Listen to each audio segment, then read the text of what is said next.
tout cas, on vous souhaite la bienvenue en cette rentrée 2020 sous le signe du Covid.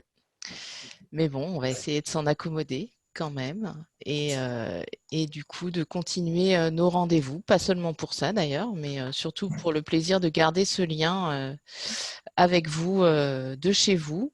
Et peut-être voilà, d'apporter quelques réponses à vos questions. Donc, je pense reconnaître des noms familiers. Donc, je pense qu'à peu près tout le monde parmi les personnes arrivées me connaît. Mais au cas où je me présente, Aline Frasier, je suis donc rhumatologue à l'hôpital Lariboisière.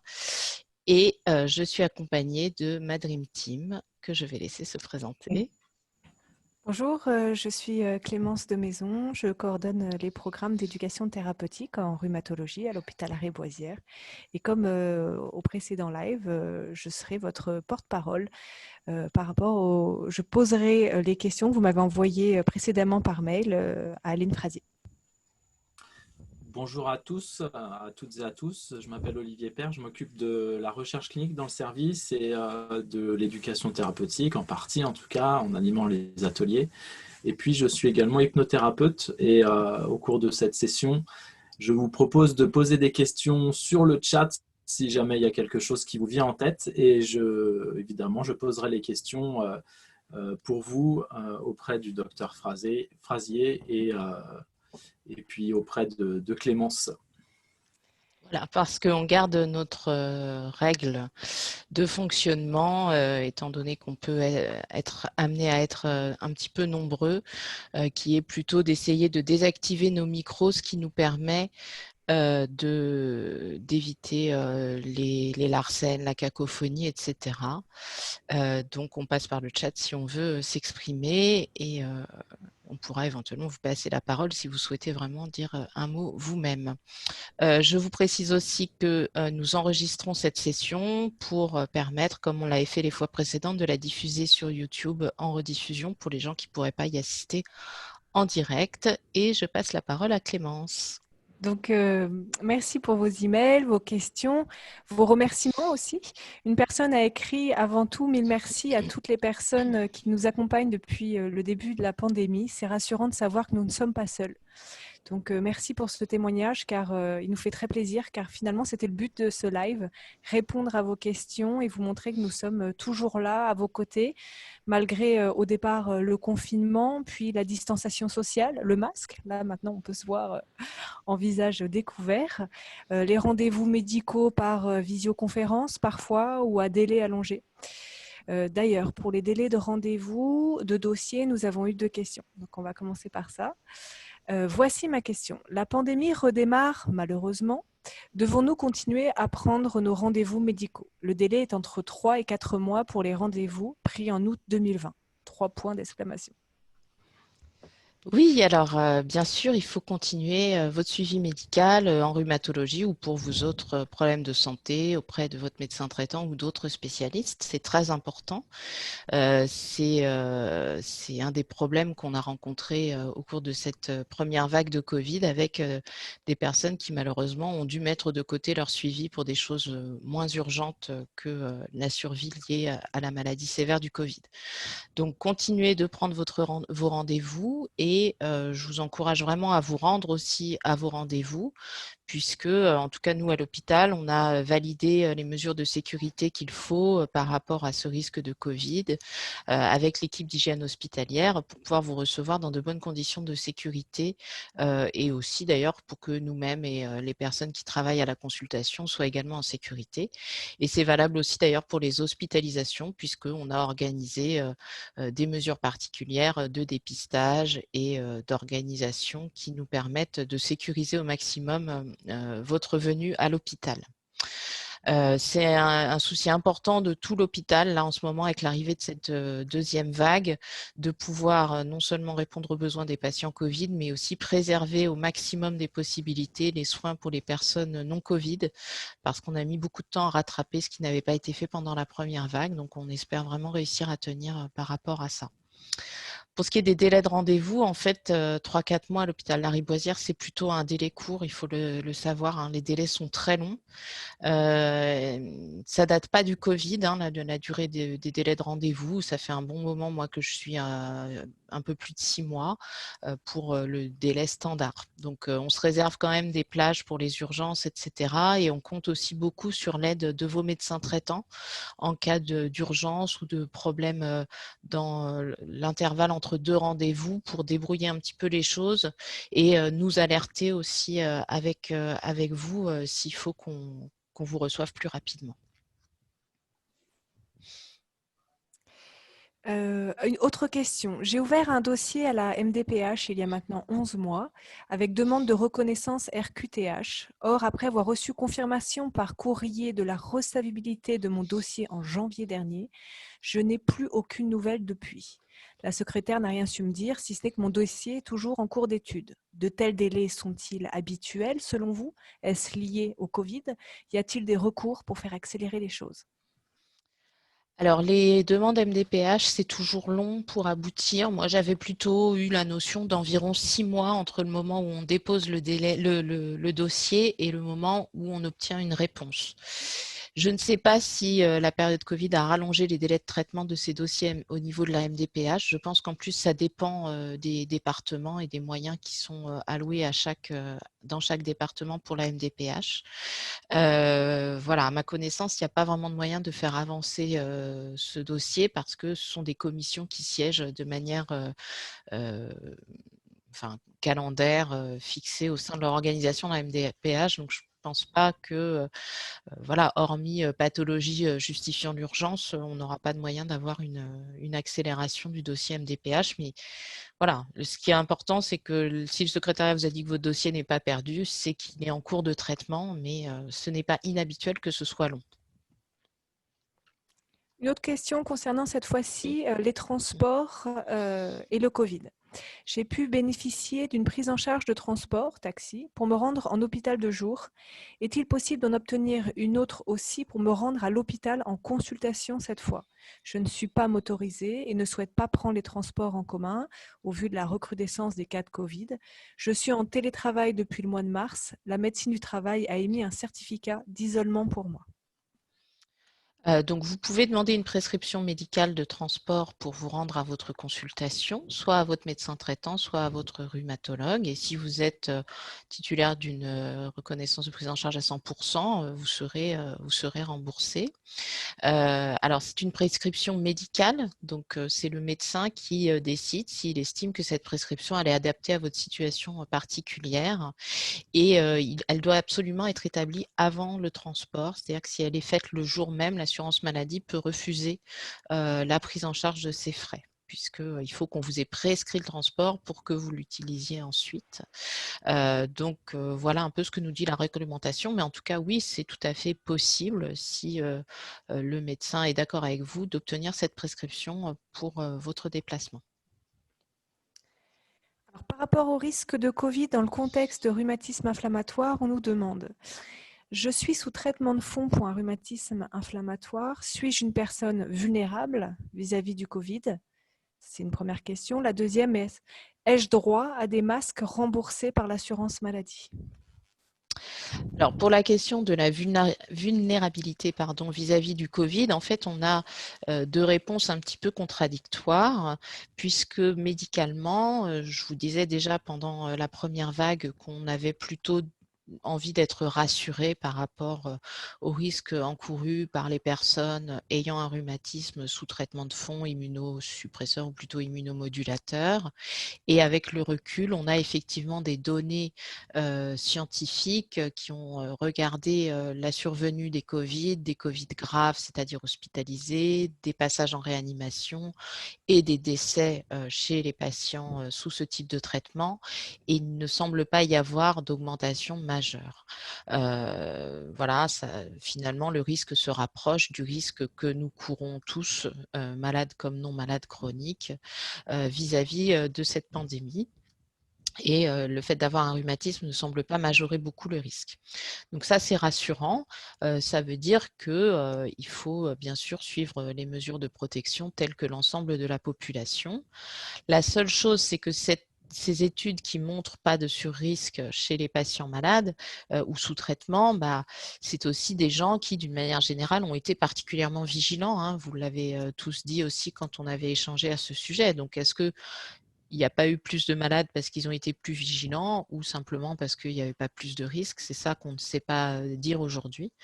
Mais en tout cas, les mesures de protection telles que le port des masques, la distance, l'hygiène des mains semblent être efficaces pour se préserver. D'un autre côté, du point de vue réglementaire, la mise à jour du décret sur les personnes vulnérables fin août confirme que les personnes sous traitement de fond, tels que ceux des rhumatismes inflammatoires, doivent être considérées comme vulnérables, notamment dans l'organisation du travail. Donc, vous pouvez faire l'objet effectivement d'un certificat d'isolement dans ce cadre-là pour avoir un aménagement de votre travail, pouvoir bénéficier de télétravail, etc. etc.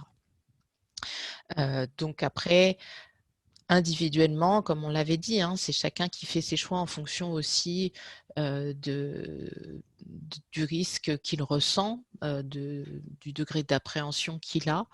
Ce risque, ce qui nous déstabilise tous, je pense, c'est qu'on a du mal finalement à le percevoir chacun pour soi-même.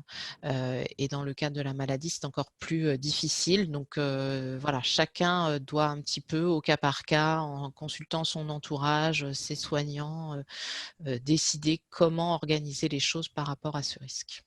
Alors pour les masques, oui, il y a dans ce cadre de ce décret, la possibilité de vous faire prescrire 10 masques par semaine chirurgicaux qui pourront être obtenus en pharmacie et qui seront pris en charge. Alors, une question au sujet de la maladie et des tests.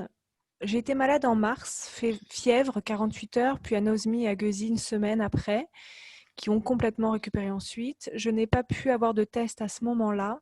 J'ai fait ce mois-ci une sérologie qui est négative. Est-ce que ça signifie que je n'ai pas eu le Covid? Alors là, cette personne, elle nous décrit, donc elle a eu de la fièvre, puis anosmie et agueusie, c'est-à-dire perte de goût. l'odorat et du goût. Dans la semaine qui suit. Donc, ce sont vraiment des symptômes très typiques du Covid. Il n'y a pas trop de doute sur le fait qu'elle a effectivement eu le Covid. Et malheureusement, comme beaucoup de gens, au mois de mars, les tests n'étaient pas suffisamment accessibles. Et quand il n'y avait pas de signe de gravité, on ne pouvait pas faire de test PCR, celui qui permet de dépister la présence du virus dans l'organisme. Et donc, elle n'a pas pu avoir confirmation du diagnostic. Mais finalement, ce n'était pas trop grave puisque ça a bien évolué et que ça n'a pas eu d'impact à long terme. Là, la sérologie ne retrouve pas est négative, c'est-à-dire qu'elle n'a pas mis en évidence les anticorps que le corps, normalement, fabrique en réponse à l'infection, en défense, c'est-à-dire c'est ce qui va se fixer sur le virus pour le neutraliser. Donc ces anticorps, ils sont fabriqués par le corps en réaction au virus et puis ensuite, une fois la guérison obtenue, habituellement, ils persistent et les études avaient dit qu'ils persistaient au moins 6 mois. Là, juste avant l'été, on avait eu ces données-là. Donc là, on a une personne qui l'a eu en mars et qui fait une sérologie en septembre. La sérologie est négative. Qu'est-ce que ça signifie? Alors, soit ça signifie que le test sérologique qui a été fait chez cette personne n'a pas bien fonctionné, n'a pas dépisté des anticorps alors qu'ils sont présents. C'est ce qu'on appelle un faux négatif. Ça peut être une hypothèse, un problème finalement plutôt technique. Soit ça reflète la réalité, la personne n'a effectivement pas d'anticorps dans son organisme. Et ça peut venir de deux choses. Soit elle n'a pas eu le Covid, mais là, sur des symptômes aussi caractéristiques, Aussi c'est quand même vocateur, difficile à perte de goût, croire. perte d'odorat. Soit elle n'a plus d'anticorps dans son organisme. Alors, si elle n'a plus d'anticorps, elle doit considérer qu'elle n'est plus immunisée. C'est-à-dire que si elle rencontre à nouveau le virus, potentiellement, elle peut à nouveau tomber malade. Voilà comment on doit interpréter les choses. Donc, la seule chose qu'on peut tirer finalement de ce résultat, c'est de dire qu'il faut qu'elle continue de suivre de manière rigoureuse les mesures de protection avec le masque, le lavage des mains, la distance et compagnie, parce que si elle croise à nouveau une personne contagieuse, son organisme, a priori, n'a pas les moyens de se défendre mieux que la première fois. Bon, de toute façon, en pratique, même si vous êtes immunisé, vous avez du mal socialement à vous rendre dans des endroits sans masque ou sans respecter les distances, ne serait-ce, je dirais, que par politesse vis-à-vis des gens autour de vous qui ne savent pas que vous êtes immunisé et que vous ne l'avez pas eu ou que vous ne risquez du coup pas de les contaminer. Donc en pratique, ça ne change pas forcément grand-chose. Ce résultat, en pratique, on est tous là obligés, si ce n'est pas médicalement, au moins socialement, de respecter ça aussi vis-à-vis de nos contemporains, je pense. Aline, j'en profite pour te poser une question par rapport au test, justement. Est-ce que, puisque tu parlais de l'immunité, à quel moment finalement doit-on être testé? Est-ce que c'est par rapport aux symptômes ou est-ce que des gens se posent la question par rapport notamment aux hospitalisations? Est-ce qu'à chaque hospitalisation, on devrait être testé en début d'hospitalisation? Comment ça se passe concrètement par rapport au nombre de tests et à quel moment être testé? Alors, il y a différentes raisons de faire un test. La première raison, c'est de savoir si on est malade quand on a des symptômes. Ça, c'est le plus important. Donc là, on fait du coup un test PCR pour savoir si on a du virus dans l'organisme. Ensuite, c'est si on a été cas contact, c'est-à-dire on a eu un contact potentiellement contaminant avec une personne dont on est certain qu'elle est positive. À ce moment-là, on a un risque important d'avoir été contaminé et donc c'est important, même si on n'a pas de symptômes, de faire le dépistage. Et là, les recommandations disent dans quel délai par rapport au premier contact avec la personne malade, c'est le plus judicieux de faire ce test puisqu'il y a un petit temps d'incubation pendant lequel le test pourrait être négatif, alors qu'en fait, on pourrait développer la maladie ultérieurement. Donc ça, c'est les cas prioritaires, puisque maintenant, comme il y a des difficultés d'accès au test, on essaye de prioriser. Ensuite, il y a aussi d'autres raisons de faire un dépistage systématique, c'est-à-dire des gens qui ne seraient pas spécialement avec des symptômes de Covid, mais chez qui on voudrait être sûr qu'ils ne l'ont pas. Soit, notamment, c'est ce qu'on fait nous avant les hospitalisations, on demande aux gens de faire une PCR dans les 3 jours qui précèdent. Pourquoi? Parce qu'à l'hôpital, vous allez être potentiellement en contact avec d'autres malades et qu'on préfère donc, pour sécuriser l'hôpital pour tout le monde, faire ce dépistage systématique. C'est le même principe pour prendre l'avion, hein. C'est plus fun de prendre l'avion que de venir à l'hôpital, mais c'est le même principe. On fait un dépistage avant parce qu'on se dit comme ça, une fois que tout le monde sera enfermé dans la cabine d'avion, bah, tout le monde sera normalement négatif. Donc ça, c'est des dépistages systématiques chez des personnes sans symptômes. Ça veut dire que pour ces gens-là, on fait beaucoup de PCR qui reviennent normales, mais si on tombe sur une positive, bah, ça valait le coup parce que ça a permis d'éviter de prendre un risque de contamination. Donc là, après, il peut y avoir des circonstances personnelles avec la façon dont les tests sont accessibles. Par exemple, vous voulez rendre visite à une personne fragile, vous vous dites que dans les 15 jours précédents, vous avez peut-être eu des prises de risque par rapport au contact avec des personnes. Voilà, vous avez été faire une fête, un mariage ou que sais-je. À ce moment-là, vous vous dites, je vais faire un dépistage pour être sûr de ne pas contaminer cette personne fragile à laquelle je dois rendre visite. Là, on aimerait pouvoir avoir l'accès illimité à ça, mais c'est pour ces situations-là où actuellement, les laboratoires ont du mal à répondre à la demande. Là, même pour une hospitalisation, finalement, il y a de l'attente, il faut prendre rendez-vous, les délais de résultats sont de plus en plus longs, là, dernièrement. Donc, est-ce que ça va repousser l'hospitalisation? Est-ce qu'il faut le faire plus en amont? Alors, du coup, ce qu'on fait, c'est que quand il n'y a pas de possibilité de le faire dans les 72 heures précédant la date prévue de l'arrivée, on dit aux gens, si vous pouvez le faire quand même avant, comme des fois on a des délais d'hospitalisation un peu longs, faites-le, mais on sera susceptible de refaire un test à votre arrivée. Donc double sécurité, mais double test à subir, ce qui n'est pas idéal. Et l'hôpital Lariboisière est en train d'organiser un centre de dépistage localement, justement pour les personnes qui doivent subir une intervention chirurgicale ou venir en hospitalisation.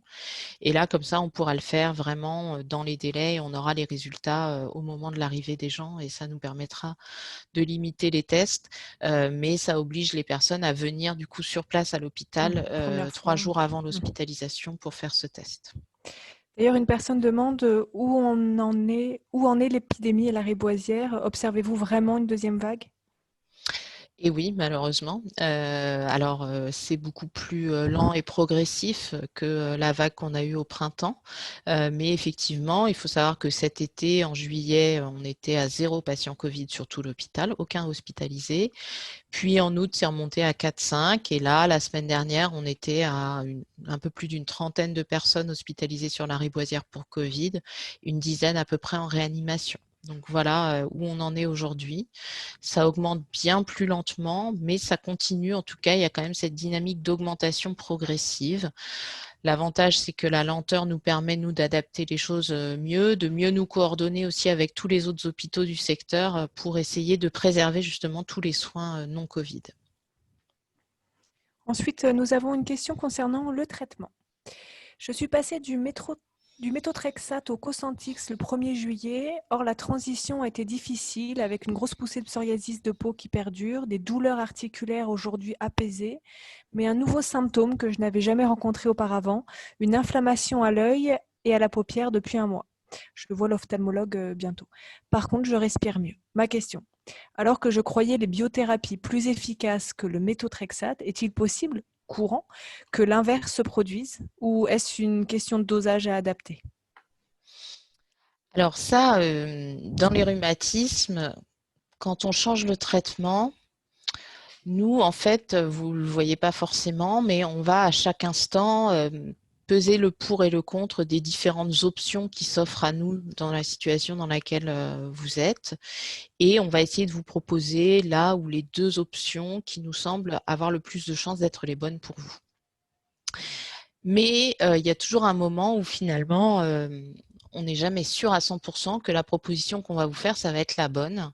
Et vous avez peut-être déjà vécu ça. Parfois, on tâtonne jusqu'à trouver le traitement qui vous convient à vous individuellement. Parce que finalement, ce qu'on fait, c'est qu'on transpose des données que l'on a d'études statistiques sur vous individuellement. On essaye d'adapter comme ça les choses au mieux en tenant compte à la fois des caractéristiques de votre rhumatisme, des choses qui nous paraissent importantes parmi tous vos symptômes, et puis aussi de vos antécédents et des risques que vous avez aussi d'avoir des effets indésirables du traitement. Voilà, donc cette espèce d'évaluation et de pari finalement que l'on fait lorsqu'on débute un traitement, en général ça fonctionne, mais parfois on tombe à côté, ça ne marche pas. Donc ça peut arriver effectivement, comme vous l'avez vécu, qu'on tombe sur la mauvaise option. Soit parce que ça ne fonctionne pas assez bien, soit parce qu'il y a des effets secondaires, des effets indésirables qui surviennent et qui prennent le pas et qui sont trop importants pour qu'on puisse continuer ce traitement. Donc, à ce moment-là, on va réévaluer et réajuster le traitement, soit en changeant à nouveau de traitement de fond, soit en ajustant la dose si on a l'impression que ça fonctionne, mais pas tout à fait suffisamment, mais qu'il y a quand même un effet. Donc, en général, quand on change un traitement de fond, c'est au bout d'environ 3 mois qu'on peut savoir ce que ça donne et avoir une évaluation assez fiable. Donc, j'imagine très probablement que votre rhumatologue a prévu un rendez-vous de suivi dans à peu près ce délai-là. Ça peut être 3 mois, 4 mois, justement pour pouvoir faire ces ajustements avec vous. Mais si effectivement il y a aussi, si les problèmes à l'œil par exemple s'avèrent être des possibles effets indésirables du traitement, il faut lui signaler parce qu'il faut peut-être accélérer un petit peu aussi les choses pour revoir ce traitement. Olivier, est-ce que tu as des questions? Parce qu'après, j'ai une autre thématique totalement différente. J'aimerais revenir un peu sur le Covid. En fait, il y a beaucoup d'informations contradictoires concernant le virus, les traitements justement contre le virus. Je pense que certaines personnes aimeraient savoir comment obtenir des informations fiables par rapport à tout ça.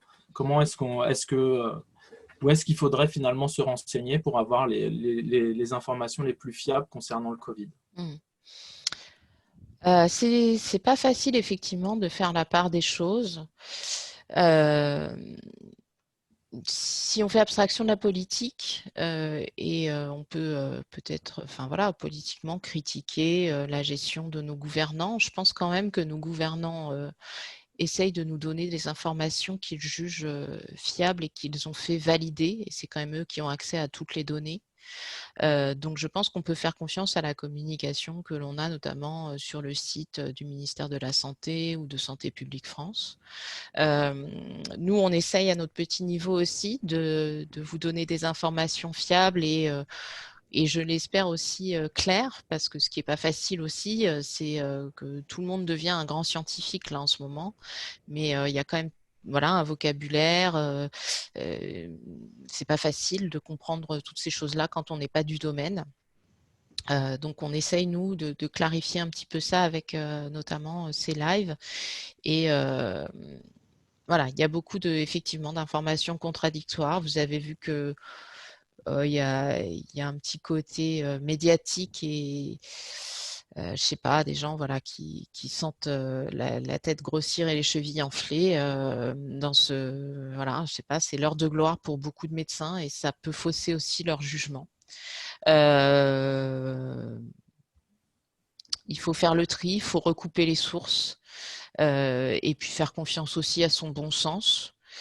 Et aussi, je crois qu'il faut qu'on accepte le fait qu'on ne comprend pas. On ne comprend pas tout. Je pense pouvoir dire que même des gens comme Jean-François Delfraissy du comité scientifique ou Olivier Véran qui, en plus d'être ministre, est médecin et a l'air tout à fait compétent et d'ailleurs a des bonnes capacités d'explication, je trouve. Voilà, même avec tout ça, même avec toutes les données dont on dispose, et il faut savoir que la recherche sur le Covid, c'est remarquable ce qui a été fait en quelques mois, mais malgré tout, quelques mois, ça ne suffit pas à tout comprendre et à tout connaître. Et on a encore beaucoup, beaucoup à apprendre et à comprendre sur cette maladie. Donc, il faut aussi accepter parfois qu'il y ait une part d'incertitude dans les données que l'on a et donc tout prendre avec des pincettes. Mais il y a des choses qui sont assez consensuelles et c'est ce que j'essaye moi de vous transmettre. C'est ce qui est certain, ce qui est validé. Et quand c'est pas sûr, quand c'est des on dirait que, bah, je vous le dis aussi de cette façon-là. Voilà. Voilà ce que je peux vous dire sur ça, mais je dois admettre que même nous, on a du mal un petit peu à faire le tri du vrai et du faux. Et donc, je pense que quand on n'est pas du domaine, c'est encore plus compliqué de s'y retrouver. D'un point de vue pratique, une personne demande si les chirurgies sont encore maintenues à l'hôpital ou si c'est ajourné. Comment ça se passe? Alors, nous, pour l'instant, tout continue. Il n'y a pas eu de déprogrammation, comme on dit. Il y a eu une grosse rumeur là sur la PHP, mais non, c'est qu'ils ont un plan établi au cas où ça s'avère nécessaire. Mais pour le moment, les opérations ont lieu comme prévu. Ok. A-t-on vu des cas de DMLA sous traitement? On revient un petit peu sur d'un point de vue ophtalmo. Non, à ma connaissance, non. Pas de lien établi entre DMLA et traitement des rhumatismes inflammatoires chroniques. La DMLA, pour ceux qui ne connaissent pas, c'est une maladie qui s'appelle donc la dégénérescence maculaire liée à l'âge, qui est liée donc à une altération de la zone la plus importante de la rétine, au centre de la rétine, qui permet d'avoir la meilleure acuité visuelle. Et donc, c'est une maladie qui est liée au vieillissement, dont je ne connais pas là, j'avoue, mais je sais que c'est un domaine en pleine expansion, puisqu'il y a eu plein de nouveaux traitements qui ont été découverts ces dernières années. Mais je ne connais pas exactement les mécanismes qui conduisent à cette dégénérescence maculaire. Donc, je ne pourrais pas vous en dire beaucoup plus sur ça. Vous me prenez un peu de cours là. Hein. Voilà. C'est les aléas Mais du en tout direct. cas, à ma connaissance, pas de lien établi avec les traitements des rhumatismes inflammatoires. Donc, soit c'est parce qu'on ne l'a pas encore découvert, soit c'est parce que ce lien n'existe effectivement pas. Alors pour finir, nous avons reçu donc des questions sur les migraines, les pertes de mémoire et leur corrélation avec une dépression ou si c'est en lien avec les traitements. Donc on va rentrer un petit peu dans le vif du sujet. Donc une personne ayant une spondylarthrite ankylosante, une maladie de Crohn, Sunsimzia, Metogec, Tramadol, Alprazolam, Paroxétine, n'a pas le droit aux anti-inflammatoires à cause de sa maladie de Crohn. Ces derniers mois, elle a vécu un divorce, la perte de 2 êtres chers, de l'isolement et donc l'installation d'une grosse dépression. Ça, c'est pour mettre un petit peu le cadre. Donc, première question. Depuis 3 mois, j'ai des grosses migraines quotidiennement. Je voulais savoir, est-ce que c'est dû à mon état moral ou à autre chose? Alors là, c'est vraiment difficile de répondre à cette question parce que ça peut vraiment faire l'objet d'une consultation médicale. Et donc, je conseille vraiment à cette personne d'aller voir son médecin traitant et de lui en parler. Oui, les traitements, notamment les biothérapies, parfois peuvent donner des maux de tête. Mais est-ce que ça fait seulement 3 mois qu'elle prend ces traitements ou est-ce qu'elle les prenait déjà avant et les maux de tête sont apparus plus récemment? Oui, la fatigue, la dépression, et cetera, peut donner des maux de tête. Et puis après, il y a plein d'autres causes de maux de tête. Donc, il faut vraiment que son médecin analyse avec elle ses douleurs, l'examine et détermine s'il faut faire d'autres examens avant de porter un diagnostic et aussi, du coup, voit s'il y a quelque chose à faire pour soulager ça. Alors, elle avait une deuxième question, cette personne. J'ai des pertes de mémoire en plein jour, plusieurs fois en voiture. Je ne sais plus où je suis. Ça dure peu de temps, mais je suis incapable de reconnaître les endroits. Pourtant, je suis dans la ville où j'habite depuis 27 ans. C'est effrayant car ça devient fréquent. Est-ce qu'à 52 ans, je peux faire des tests pour Alzheimer? Ma mère est atteinte d'Alzheimer plus Parkinson. Ou tous ces symptômes sont liés à mes médicaments ou à mon état dépressif? Oui, bah, c'est un petit peu la même chose finalement, hein. Ces symptômes, ils peuvent être liés aux médicaments. Ça, c'est assez bien établi que les traitements antidépresseurs, l'antidouleur tramadol, la paroxétine, l'alprazolam aussi, qui est une benzodiazépine, tout ça, ce sont des traitements qui peuvent donner aussi des troubles de mémoire ou de la concentration, des choses comme ça. Donc, c'est une possibilité que ce soit lié au traitement. Ça peut être lié en soi aussi à la dépression. La dépression peut parfois se manifester par des difficultés de concentration, des pertes de mémoire, etc. Elle peut être un petit peu perfide. Et puis, voilà, donc avant de dire ça y est, la maladie d'Alzheimer commence, en plus à 52 ans, c'est quand même très très tôt pour avoir ce type de problème. Il faut effectivement, là aussi, en parler au médecin traitant pour qu'il évalue les choses plus en précision et qu'il voit quelles sont les causes potentielles chez vous individuellement, hein. Donc votre médecin traitant, il est vraiment là, notamment pour ça, hein, pour essayer avec vous de voir quand vous avez un symptôme inhabituel, si c'est grave ou pas grave et si c'est accessible à un traitement ou pas. Merci. Olivier, tu as des questions? Oui, bah, je suis navré, je vais revenir encore au Covid. Non, non, mais On est un peu dans le désordre, mais c'est en pas grave. fonction des questions qui viennent. Et en fait, la question porte sur, on va dire, d'un point de vue pratique, sur ce qu'on doit faire exactement. Tout à l'heure, tu disais que dans le cas de, bah, si on avait des symptômes, on devait être testé. Dans le cas où on était cas contact, on devait être testé. Et puis dans le cas aussi, s'il y avait une chirurgie prévue ou une hospitalisation. Mais comment ça se passe dans ce cas-là, d'un point de vue pratique? À qui on doit s'adresser pour faire ce test? Et puis, quels sont les délais? Mmh. Alors normalement, pour une chirurgie, si je ne me trompe pas, c'est dans les 48 à 72 heures avant l'opération qu'il faut faire le test. Donc normalement, c'est à la consultation d'anesthésie préopératoire que l'anesthésiste va vous donner les détails sur quand exactement il faut que vous fassiez ce test. Et si cette opération doit avoir lieu à Lariboisière, je pense que très prochainement, le centre de dépistage pour les patients qui ont une opération ou une hospitalisation de prévue sur Lariboisière sera mis en place et donc ça simplifiera le circuit. Oui, ce que tu disais. Autrement, si votre opération elle est la semaine prochaine et que le centre n'est pas mis en place, effectivement, il faudra le faire dans un centre de dépistage près de chez vous, dans un cabinet ou quoi. Et là, bah, quand il y a comme ça une date, surtout pour une opération chirurgicale, le centre va quand même faire tout son possible pour vous prendre en respectant le délai imparti pour vous permettre de ne pas louper votre geste opératoire. Voilà. Et puis, oui, j'en profite, là, on a un tout petit peu de temps. J'ai pas parlé de quand est-ce qu'il faudrait faire une sérologie, donc la recherche des fameux anticorps et de l'immunisation. En vérité, je pense qu'aujourd'hui, elle n'a pas trop d'intérêt. Puisqu'encore une fois, de toute façon, les gestes barrières, on est tous obligés de les respecter, qu'on soit immunisé ou non. Donc le seul intérêt, c'est savoir a posteriori si on a éventuellement eu le Covid auparavant. Mais en vérité, ce savoir a un intérêt, peut avoir un intérêt personnel, mais n'a pas vraiment d'intérêt médical. Voilà. Voilà, je crois qu'il n'y a pas d'autres questions. On va juste patienter pour voir si sur le chat d'autres questions arrivent, sinon on va conclure. J'en profite pour vous dire qu'on va se retrouver assez prochainement, le 13 octobre, pour une rencontre un peu particulière, plus centrée sur notamment la méditation pleine conscience. Et ça, on le doit à notre chère Françoise, qui est notre patiente experte dans les groupes d'éducation thérapeutique, puisque nous aurons une intervention spéciale de Monsieur Christophe André, qui est vraiment un des grands experts de la méditation pleine conscience et qui va partager un peu avec nous et vraiment spécifiquement pour les patients de la Riboisière, voilà, quelques connaissances et nous transmettre un petit peu des choses au sujet de la méditation. Voilà, donc ça sera le mardi 13 octobre à 18 h. Je vous enverrai bien sûr l'invitation.